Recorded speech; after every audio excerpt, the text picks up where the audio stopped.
Halo semuanya, Assalamualaikum warahmatullahi wabarakatuh. Ketemu lagi bersama Bu Taufina. Nah, hari ini Bu Taufina akan membawakan materi tentang pendidikan keluarga negaraan. Nah, kita buka modulnya, modul 1, unit 1, Bangga Cinta Pancasila. Nah, apa yang akan dibahas pada materi unit 1 ini? Kita akan membahas tentang rentang waktu perumusan. Nah, rentang waktu perumusan dasar negara Pancasila. Nah, dimulai pada tahun 1942 ini, Jepang masuk ke Indonesia. Nah, Jepang masuk ke Indonesia. Kalau orang Indonesia bilang gini, lepas dari mulut harimau, masuk ke mulut buaya. Artinya apa? Bahasa itu menggambarkan penderitaan bangsa Indonesia habis dijajah Belanda malah dijajah oleh Jepang.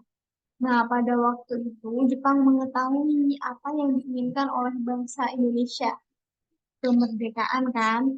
Nah, Jepang berusaha menarik simpati warga Indonesia, bangsa Indonesia dengan cara mempromosikan semboyan Jepang, yaitu Jepang pelindung Asia, Jepang pemimpin Asia, dan Jepang cahaya Asia. Nah, ini pada tahun 1942. Nah, setelah Jepang masuk tuh, sudah menarik bangsa Indonesia di tahun 1944, Jepang terdesak oleh sekutu.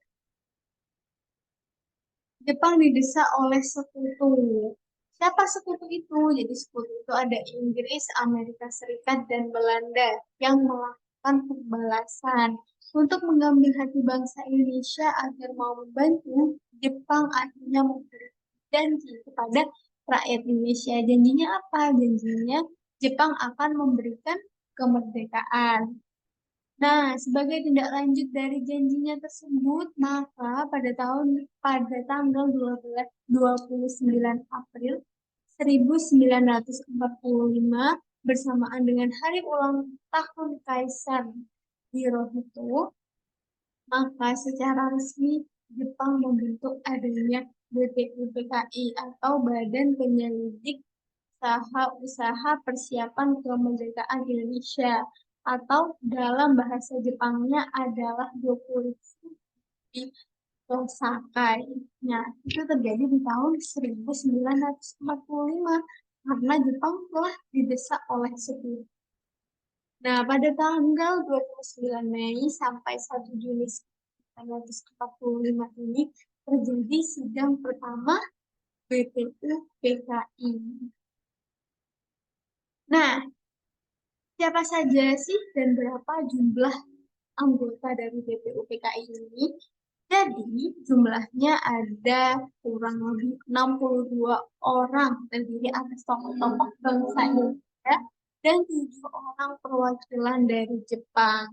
Jadi 62 itu tokoh-tokoh Indonesia plus 7 orang dari Jepang. Berarti yang dari Indonesia berapa orang? 55 orang. Nah, ketua BPUPK ini siapa? Ketua BPUPK-nya adalah Dr. Rajiman Wediningrat dengan 2 orang wakil ketua, yaitu Yoshio dari Jepang dan Panji Suroso.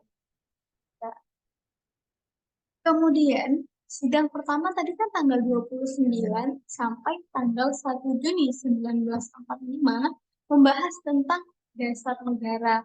Kemudian, ada sidang kedua, terjadi sidang kedua, yaitu pada tanggal 10 sampai 17 Juli 1945 yang membahas tentang rancangan Undang-Undang Dasar. Nah, ada masa peralihan dari sidang pertama dan sidang kedua ini. Masa peralihan tersebut disebut dengan masa reses atau masa istirahat dari kegiatan persidangan.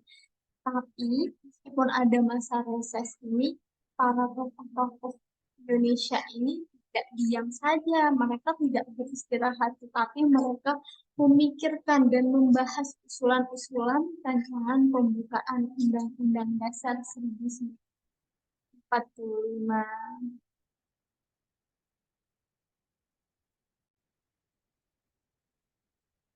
Nah, selanjutnya ada beberapa usulan dasar negara oleh para tokoh pendiri negara. Nah, ini adalah foto dari Dr.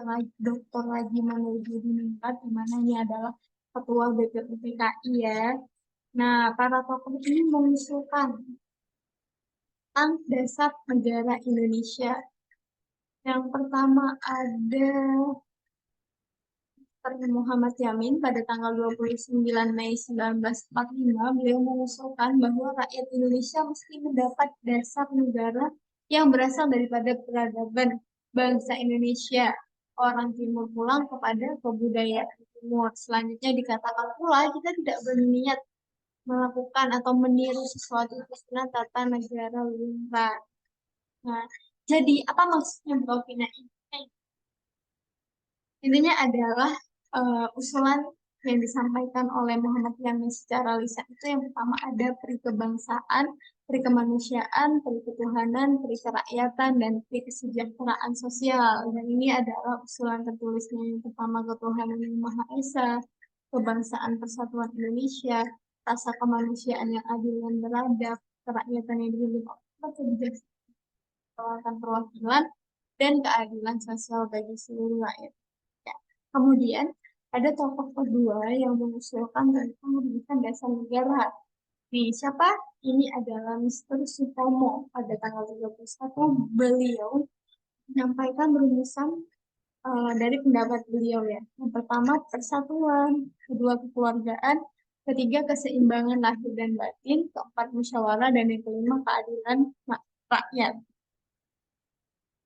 Nah, selanjutnya ada Insinyur Soekarno pada tanggal 1 Juni 1945 di rumusan dasar negara yang disampaikan oleh Insinyur Soekarno. Ada kebangsaan Indonesia, internasionalisme atau kemanusiaan, tiga mufakat demokrasi, empat kesejahteraan sosial, dan yang kelima adalah ketuhanan yang berkebudayaan. Nah, dan Insinyur Soekarno itu tadi merumuskan agar diberi nama apa? Diberi nama Pancasila.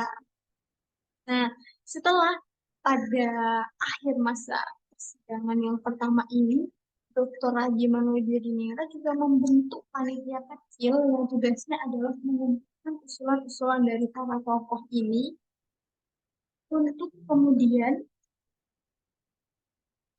dirundingkan atau dibahas di sidang berikutnya. Nah, setelah siapa saja sih anggota panitia 9 ini?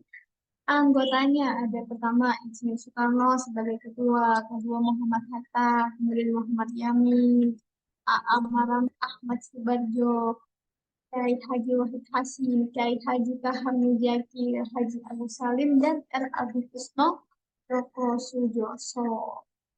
Nah, akhirnya mereka membentuk yang namanya Piagam Jakarta pada tanggal 22 Juni 1945. Nah, apa saja Piagam Jakarta itu? Piagam Jakarta atau yang biasa disebut dengan Jakarta Charter ini mencapai kesepakatan bersama tentang naskah rancangan pembukaan hukum dasar atau pembukaan undang-undang dasar. Nah, apa saja isinya ini? Pertama, ketuhanan dengan kewajiban menjalankan syariat Islam bagi pemeluk-pemeluknya, kemanusiaan yang adil dan beradab, persatuan Indonesia, kerakyatan yang dipimpin oleh hikmat kebijaksanaan dalam permusyawaratan perwakilan, dan keadilan sosial bagi seluruh manusia. Nah, yang kemudian Pancasila ya, kita sekarang menyebutnya Pancasila dan sila pertama ini terdapat perubahan menjadi ketuhanan yang sebelumnya sila pertama Pancasila adalah ini ketuhanan dengan kewajiban menjalankan syariat Islam bagi pemeluk-pemeluk. Nah, ini dia lengkap naskah mukadimah atau pembukaan hukum dasar. Sampaikan kurang lebihnya Bu Kopda, mohon maaf apabila ada yang belum paham silahkan ditanyakan di kolom komentar. Jangan lupa like, subscribe, dan share video ini. Terima kasih. Sampai jumpa di video selanjutnya.